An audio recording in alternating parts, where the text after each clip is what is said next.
Men playing in women's sports. Would you believe we have an argument over that? Iman Khelif, médaillé d'or olympique, accusé par Trump de ne pas être une femme. Caster Semenya, médaillé d'or olympique, accusé par les instances sportives de ne pas être une femme. In men, you don't categorize anything. You don't say this man has got the high testosterone or the masculine. Deux histoires qui cristallisent les tensions autour de la catégorie féminine et celles qui en sont exclues. Identities don't influence sports performance. Sex influences sports performance. Le comité international olympique, lui, vient de trancher. Au prochain jeu, Los Angeles 2028, toutes les athlètes féminines devront se soumettre à des tests génétiques. Une première depuis plus de 30 ans. It doesn't tell you anything about how strong someone is. It's like checking someone's birth certificate to decide if they can drive. Une controverse qui en rappelle plusieurs autres, vous allez voir.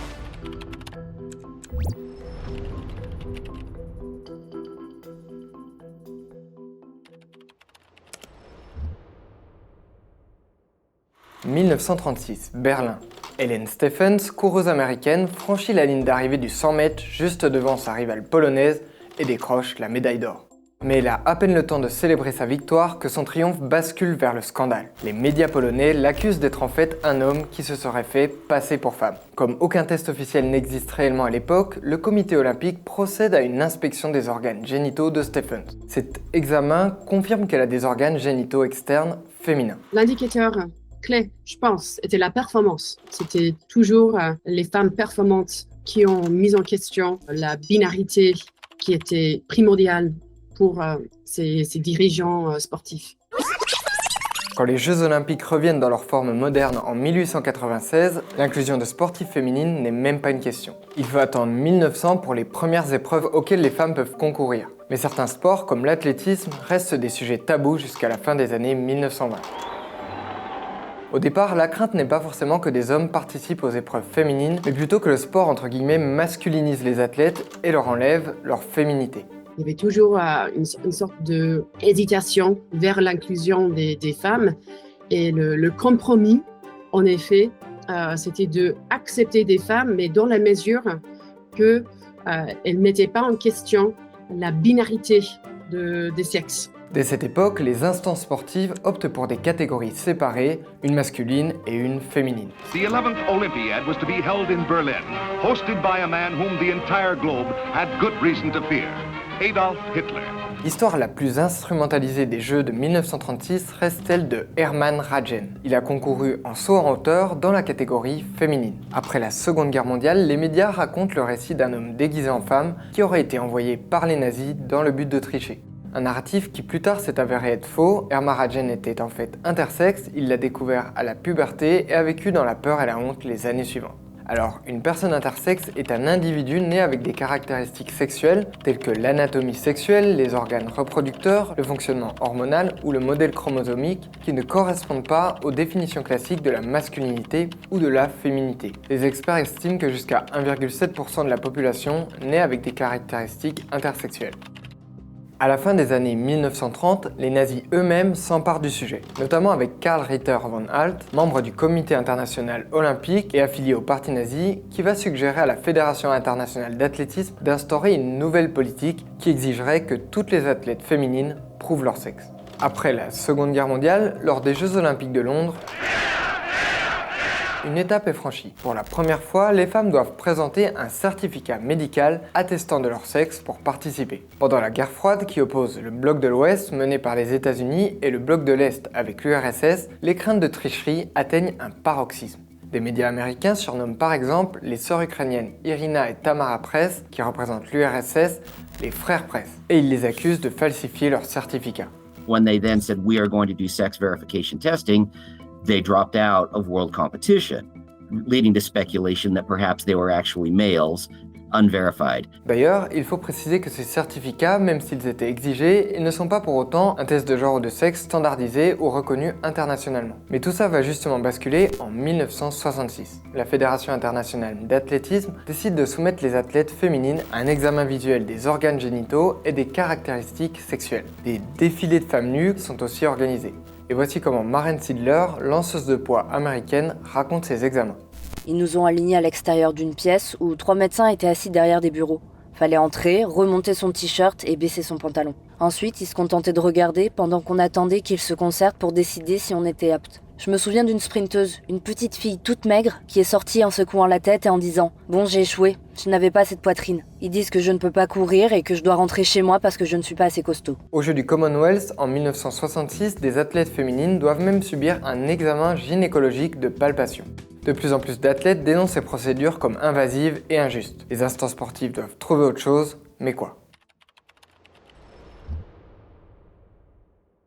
Notre but, à nous, est d'essayer à tout moment d'éviter ce qu'on appelle une tricherie, entre guillemets, et surtout de faire en sorte que l'ensemble des personnes qui concourent dans une catégorie partent sur le même chance. Nous sommes cette fois en 1967. La Coupe d'Europe d'athlétisme doit bientôt débuter à Kiev.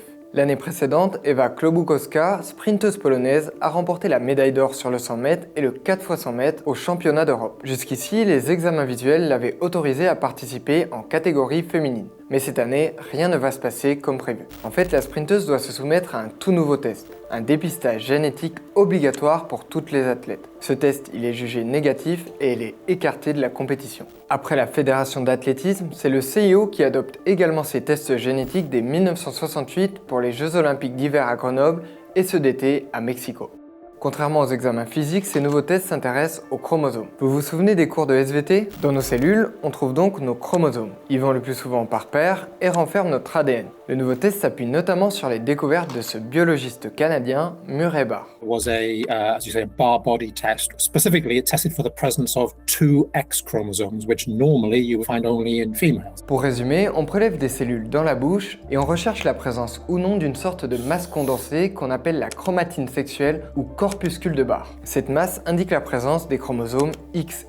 Et à l'époque, les instances sportives considèrent que si on trouve cette trace de chromosome XX, alors l'athlète est bien de sexe féminin et peut donc concourir dans la catégorie dédiée. A l'inverse, si on ne trouve pas cette trace, la personne a des chromosomes XY. C'est donc un athlète de sexe masculin qui doit être écarté. Bon, comme ça peut paraître simple et efficace. Mais ce test va vite faire face à d'importantes critiques. Ça, c'est une lettre de 1988. Elle est écrite par María José Martínez Patino, une athlète espagnole. Elle a alors 24 ans et elle vient d'être interdite de participer à la catégorie féminine lors d'une compétition internationale. À mon retour en Espagne, un médecin l'a révélé à un journaliste. Résultat, tout le monde était au courant. Ma fédération m'a exclue de la résidence sportive où je vivais. J'ai quitté l'université et j'ai dû travailler faute de moyens. J'ai perdu mes amis et mon petit ami m'a quitté quand l'affaire a éclaté. 12 ans de dur labeur réduits à néant. J'ai pensé que j'allais mourir. Albert de la Chapelle, généticien renommé de l'époque, lui répond. Votre cas, ainsi que ceux de tant d'autres, illustrent tragiquement l'inadéquation du test de dépistage de la chromatine sexuelle. There were unexpected findings with some people. No one suspected, least of all the athletes themselves, that in fact they didn't have 2 X chromosomes, and by that test they were therefore classified as male. Par exemple, María José Martínez Patino et d'autres athlètes mises de côté sont en fait des femmes intersexes qui peuvent avoir des variations X0, XY et même des mosaïques combinant XXY et XX. Mais ça ne suffit pas pour autant à prouver l'existence d'avantages physiques réels. So this small proportion of people were coming up as odd, sort of anomalous findings in that test. Les scientifiques soulignent la détresse que peut entraîner la révélation. La Fédération d'athlétisme et le CIO rejettent pendant longtemps ces critiques au nom de la nécessité de protéger les athlètes féminines. Again, there was a lot of concern that people might be trying to put males into female competition to get gold medals and such.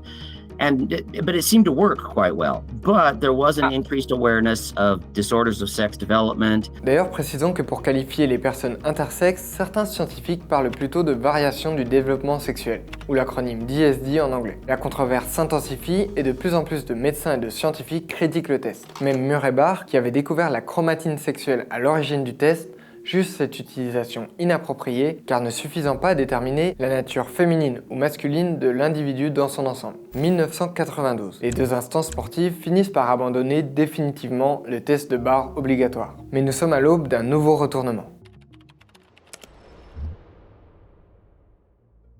In men, you don't categorize anything. You don't say this man has got the high testosterone or the masculine. They have long legs. They have this bold physique. You just say this athlete, this phenomena, is the greatest, we have ever seen in the world. But then come a female. Août 2009. Berlin, Allemagne. Caster Semenya, athlète sud-africaine de 18 ans, encore inconnue, remporte la médaille d'or sur 800 mètres, signant la meilleure performance de l'année. Parmi ses concurrentes, il y a Madeleine Pape qui court alors pour l'Australie. Bon, je pense souvent en fait à cette expérience en 2009.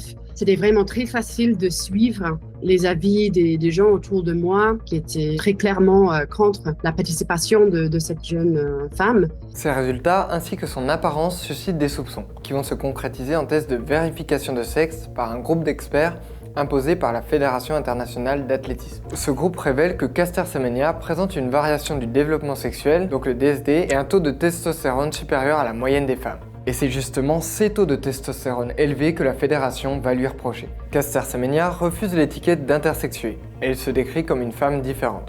Je vois vraiment le pouvoir des organisations sportives de définir les termes du débat. Je n'avais vraiment pas de recul. Maintenant, je pense que je peux dire que j'ai eu la chance de concourir avec Caster Semenya dans la même épreuve. Si l'on part du principe qu'on ne s'attend à aucun autre résultat que la victoire de Caster Semenya aux 800 mètres, alors ce n'est plus du sport. En juillet 2010, surprise générale, la Fédération internationale d'athlétisme annonce que l'athlète est de nouveau autorisé à concourir, à condition de prendre un traitement pour faire baisser son taux de testostérone. Cette décision, elle l'accepte dans un premier temps. J'ai commencé à me sentir malade presque aussitôt que le médicament a fait effet. J'avais les muscles lourds, j'étais constamment fatiguée, j'avais mal à la tête, j'avais la tête embrumée et j'avais des nausées. Mais après 6 mois de traitement, mon taux de testostérone a baissé jusqu'au niveau jugé acceptable par l'IAF. Suite à cette histoire, les institutions sportives changent complètement de logique. Un nouveau critère s'impose, le taux de testostérone. L'idée est simple. La testostérone serait un indicateur objectif des différences de performance. La testostérone, c'est la principale hormone mâle sécrétée par les cellules interstitielles des testicules. Mais elle peut aussi être produite par les ovaires en plus petite quantité. Si les athlètes dépassent un certain seuil que les instances sportives considèrent comme fourchette masculine, alors certaines athlètes deviennent inéligibles à concourir dans la catégorie féminine. En 2012, l'athlète ougandaise spécialiste du demi-fond Annette Negesa est elle aussi soumise à des tests qui révèlent un taux jugé trop élevé de testostérone. When I reached there, I found that doctors, they had to do the tests and whereby they were all men. So they had to measure my body, measure my chest, and while I was naked. So it was something cozy, something new to me. They had sent me back home, whereby I didn't get the results from there. They didn't give me any result. Selon elle, ses docteurs lui indiquent qu'elle doit suivre une intervention médicale pour continuer à courir. La fédération conteste toute implication auprès de plusieurs médias. They were calling it a simple cyber. Wondered waking up in the morning, standing up, under my belly just cuts. I was speechless. I spent almost 7 years without knowing that I had to do hormone replacement in my body. My joints were paining. I couldn't stand up for longer. I tried my training. I didn't work out. It wasn't working out. I was doing manual work to get finances to finance myself and my family. Yeah, I reached an extent of wanting to poison myself. De 2011 à 2025, les règlements de la Fédération d'athlétisme vont évoluer, de même que le taux de testostérone accepté. Mesuré en nanomoles par litre de sang, il passe de 10 à 5, puis à 2,5 nanomoles par litre de sang. There's 46 different disorders of sex development, and there's a very small percentage of that small percentage that doesn't respond to testosterone, and they may not have male advantage. And some of these disorders of sex development, they still produce male levels of testosterone. They still respond to testosterone like males do, and so they would have a male advantage. Plusieurs études récentes confirment que la testostérone joue bien un rôle dans le développement de masse musculaire et dans les performances chez les athlètes en catégorie masculine. Mais certaines athlètes intersexes ou hyperandrogènes font de la résistance à cette même testostérone. On appelle ça le syndrome d'insensibilité complète aux androgènes, le SICA. Concrètement, même si elles produisent plus de testostérone que la moyenne, cela n'influence pas leur corps ou leur performance sportive. Par ailleurs, certains remettent en cause les avantages réels des autres athlètes hyperandrogènes. There is basically just a big question mark because there is almost no evidence of what happens to them during puberty in terms of things like muscle mass and things like that are relevant to sport, and particularly how their quite unusual way of sensing or inability to sense testosterone. Nous avons vu Pendant les Jeux Olympiques de Tokyo en 2020, une athlète qui était plus performante que Caster Semenya, qui était plus rapide, venant des États-Unis, mais on n'a jamais questionné sa performance. Ce que nous savons en tant qu'athlètes élite, c'est qu'il y a toujours des athlètes qui peuvent être mieux que nous. C'est pas du tout ce qu'on dit en anglais à level playing field. Ça, c'est absolument faux. In cisgender women, the data isn't there. And in intersex women who have high testosterone, I have to admit that the data isn't there. But theoretically, higher testosterone in cisgender men is associated with better performance. And we know that cisgender men compared to cisgender women have much better physical performance. And that's why people extrapolate that there's better physical performance in people with higher testosterone. Caster Semenya porte son histoire devant les tribunaux en 2018 lorsque la Fédération internationale d'athlétisme abaisse ses seuils de testostérone, ce qui ne lui permet plus de participer. Cette fois-ci, elle refuse de prendre un traitement hormonal. Probably I'm a problem because I'm an overachiever, so we must get rid of you. Full stop. I'm very pleased. I think it's about time that CAS looked after the majority and thought about how we're going to protect female sport. Après plusieurs étapes judiciaires, la CEDH, la Cour européenne des droits de l'homme, affirme en 2025 que Caster Semenya n'avait pas eu le droit à un procès équitable, sans pour autant se considérer compétente pour juger de l'existence d'une discrimination ou non sur le fond. Précisons que depuis 2011-2012, les tests de testostérone ne sont pas systématiques et concernent seulement les athlètes qui font l'objet de suspicions aux yeux des instances sportives. This is happening a lot of athletes who are coming from the globe of the South, but I've never heard any athletes coming from the Europe, USA.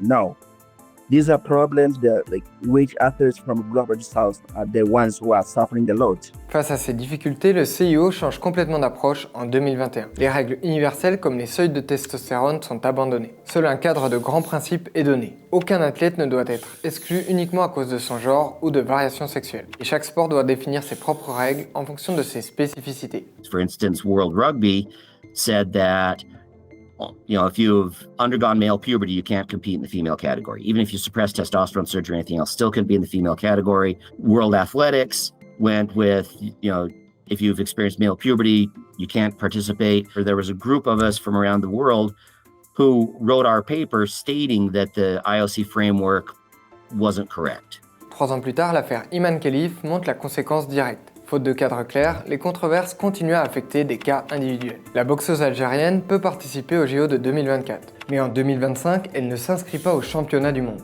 Entre-temps, l'annonce d'un nouveau test fait encore polémique. No men playing in women's sports. Who else could have done that? You think that was easy? That wasn't easy. 2025.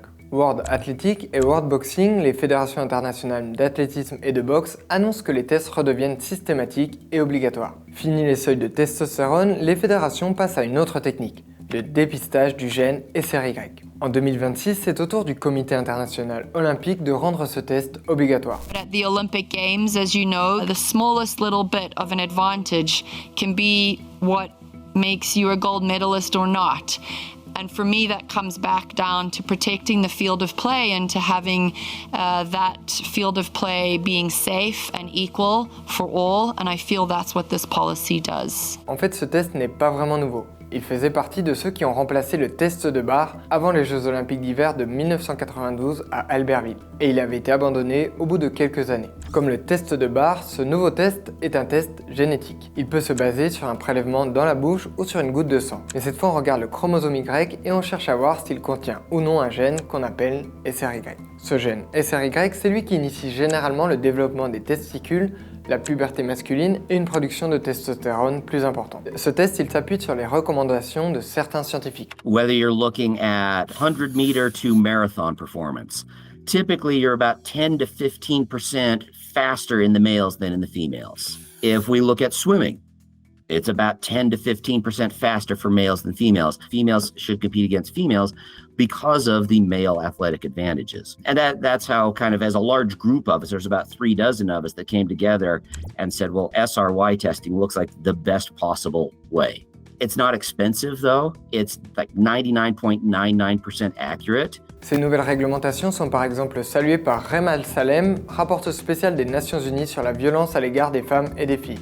mais il est dénoncé par plusieurs associations de défense des droits humains et des organisations médicales et scientifiques. It doesn't tell you anything about how strong someone is, how fast they run, or what their hormones are doing right now. It's like checking someone's birth certificate to decide if they can drive. Pour le professeur Andrew Sinclair, qui a découvert le gène SRY dans les années 1990, utiliser ce gène pour déterminer le sexe biologique est erroné. Parmi ses critiques, il explique que le test indique seulement si le gène est présent ou non, mais ne renseigne pas sur son fonctionnement, la formation des testicules, la production de testostérone et le cas échéant, sa capacité à être utilisée par l'organisme. En fait, le test exclut encore certaines personnes intersexes ou certaines variations du développement sexuel qui ont des chromosomes XY et le gène SRY, mais qui ne seraient pas nécessairement avantagés. Evidence for a relationship between an SRY gene and performance in those people is almost non-existent. 20 or 30 years ago, where sporting organizations like World Athletics, they could have begun a research program that carefully studied with proper ethics about how they did it, but they didn't do that. Instead, they've gone through a whole sort of series of different regulations and policies that have essentially been excluding or limiting the participation of athletes with a DSD. Le CIO et la Fédération d'athlétisme expliquent que des évaluations supplémentaires pourront être menées pour réintégrer ces personnes. Mais plusieurs opposants dénoncent l'imprécision de cette procédure et les coûts qu'elle pourrait représenter. En février 2026, Iman Khelif confirme qu'elle possède ce gène SRY. Elle raconte: Ma différence, elle est naturelle. Je suis comme ça. J'ai grandi comme une fille, les gens de mon village m'ont toujours connue comme une fille. Pour les prochains jeux, s'il faut passer un test, je m'y soumettrai. Je n'ai aucun problème avec ça. Ce test, je l'ai déjà fait. J'ai contacté World Boxing, je leur ai envoyé mon dossier médical, mes tests hormonaux, tout. Mais je n'ai eu aucune réponse. L'introduction du test SRY fait face à une autre critique. En fait, il revient à exclure automatiquement les femmes transgenres nées avec un chromosome XY et un gène SRY. Savoir si ces personnes transgenres ont des avantages, c'est aussi l'objet de controverses scientifiques et politiques depuis plusieurs années. D'un côté, certains et certaines souhaitent qu'elles puissent participer dans les catégories féminines sans exclusion. D'autres affirment par exemple qu'elles pourraient le faire, mais dans le cas où elles suivraient une suppression de testostérone depuis plusieurs années. Trans women do retain higher absolute muscle mass in kilograms, that's real, but people miss the fact that muscle mass doesn't automatically mean better performance. They don't see that there's also a massive gain in fat mass. And so when you look at relative muscle mass as a proportion of body weight, there's no significant difference compared to cisgender women. And when you actually test what people's bodies can do, which is physical performance, the most important thing, the functional gap disappears. We're dealing with not a lot of research, observational studies, small samples, and very few studies involving elite athletes. So nobody should be claiming that the science is certain in either direction. But if you look at what the existing evidence shows, it doesn't support the claim of a persistent athletic advantage for trans women who've been on a significant duration of hormone therapy. D'autres enfin pensent qu'elles conservent certains avantages physiques et qu'elles doivent être systématiquement écartées de la catégorie féminine. For a long time, people have thought the male-female difference was only caused by male puberty. In the past few years, myself and some other researchers have published research showing before puberty, boys run 3 to 8% faster than girls. So there is male advantage even before the onset of male puberty. Assuming that they have gone through puberty as a male before transitioning, then the question is, well, if they lower their testosterone levels from that new higher level down to a typical female level, does that remove the physical advantage they gained during puberty, during physical development? And the answer seems to be largely no. A little bit of that advantage does seem to be removed, but the majority remains because the key time is at puberty. Et c'est cette position qui est retenue aujourd'hui par le CIO et les fédérations de boxe et d'athlétisme. They're still eligible to compete, they just need to compete in the category based on their sex. And that's the important thing, because identities don't influence sports performance. Sex influences sports performance, and so biological sex. Pour résumer les autres critiques, il y a notamment la question du consentement au test, des impacts psychologiques possibles, ou le fait que ce type de test génétique soit interdit dans plusieurs pays, comme la Norvège ou la France. For athletes that live in countries in which they can't do the genetic testing, to compete in the Olympics, they can go to a different country where it is legal to do the genetic testing. This screening will be required only once in the athlete's lifetime. We want to ensure that access to mental health and safeguarding resources for athletes undergoing SRY gene screening, particularly those with a positive result. Le CEO a déjà expliqué dans leur politique que c'est mieux d'implémenter ce test le plus tôt possible dans la carrière des athlètes. Donc maintenant, nous commençons à parler des millions des athlètes qui vont être obligés de faire ce test, sous quelles conditions, avec quel soutien, avec quel protocole.